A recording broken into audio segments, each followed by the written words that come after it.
Hi, this is Denver here. This video is part of the series I am doing on literary criticism and theory. So in this video I'll be discussing the literary theory of Aristotle. Aristotle was a great philosopher and he's known as the father of botany, and he has achieved a lot of things in philosophy.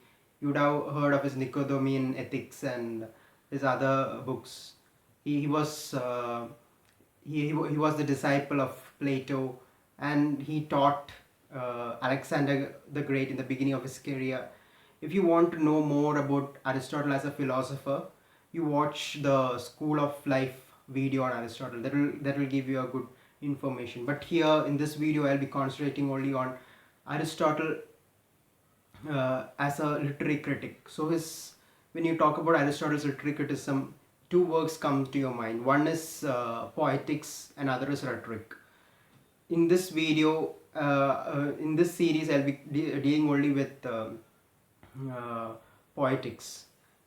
Aristotle's Poetics is actually a very small book consisting of just 26 chapters, or if you buy it as a book, it's just 50 pages. Some say they are lecture notes taken by Aristotle's students, and it is said that Aristotle's Poetics has a second part. It is considered to be lost. And if you note that Umberto Eco has written a novel about Aristotle's lost book of poetics. You would have heard of the novel The Name of the Rose, and was even made into a movie with Sean Connery in it.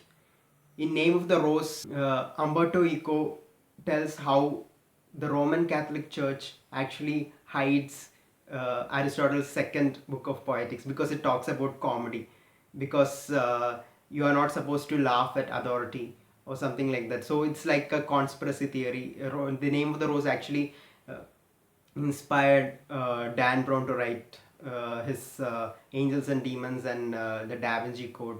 And if you note that the Roman Catholic saint Thomas Aquinas was greatly influenced by the philosophy of Aristotle, especially if you see his work Summa Theologia. In this video I'll be only introducing Aristotle's Poetics. In this video I'll see how Aristotle's Poetics has become an important step in the history of literary criticism. In my next video I'll be doing Aristotle's views on tragedy, which is also part of poetics. So in Aristotle's Poetics, the most important idea which Aristotle puts forward is the idea of mimesis. Mimesis means imitation. Art is imitation. Aristotle's mimesis is very different from what Plato wrote in his Republic. It's not a copy. It's not a copy of a copy. It's not twice removed from reality. According to philosopher Paul Ricoeur, when a mimesis happens, the poet produces what he's creating. Through imitation, he's producing what he's creating. You think there is a real tree. You think there is a real tree, and I am painting the tree. So when I paint the tree, I am adding a new perspective to the tree. I am representing the tree. I am not just presenting the tree, I am representing the tree. I am adding a different layer of meaning towards the interpretation of that tree. So in that way, Aristotle had a very positive idea about literature. When a poet imitates a particular external idea, the poet uses language, rhythm and harmony to give a greater meaning to those things. So when he imitates, he's actually creating something new. He's actually representing something that's universal. In a way, it's actually the opposite of Plato's idea. When you imitate a particular object, you're creating an ideal. When I am painting a tree, I am creating an ideal tree.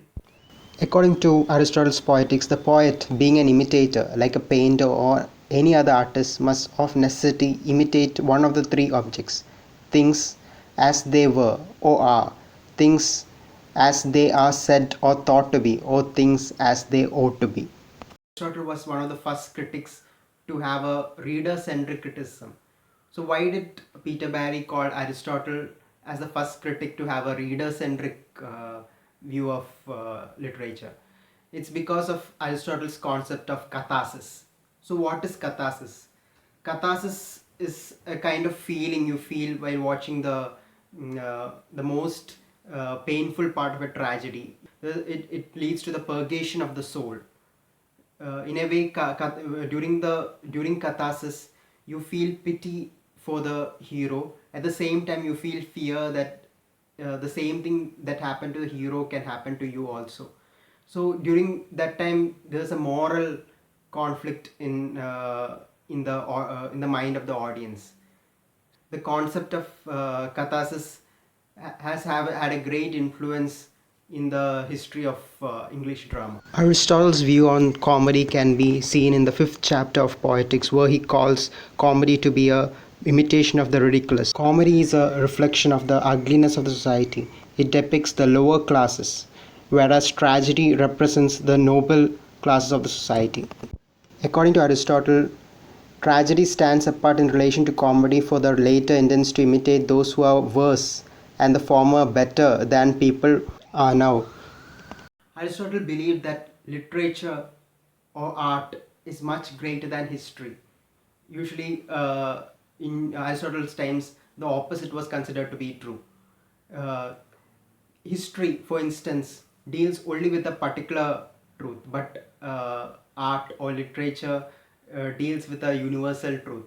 So thus Aristotle considers literature to be greater than history. Another interesting note is that Abu Bashir Mata translated Aristotle's Poetics into Arabic before 700 AD. And in a way, some people argue that it's because of these translations that Aristotle's work survived towards the modern era. During the Dark Ages, a lot of importance was given only to the church, and ancient Greek writings were actually ignored.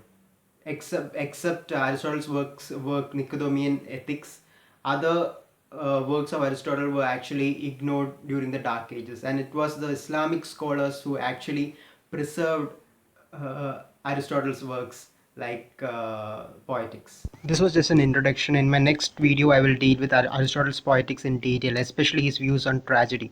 Like and subscribe to Denver's Point of View YouTube channel.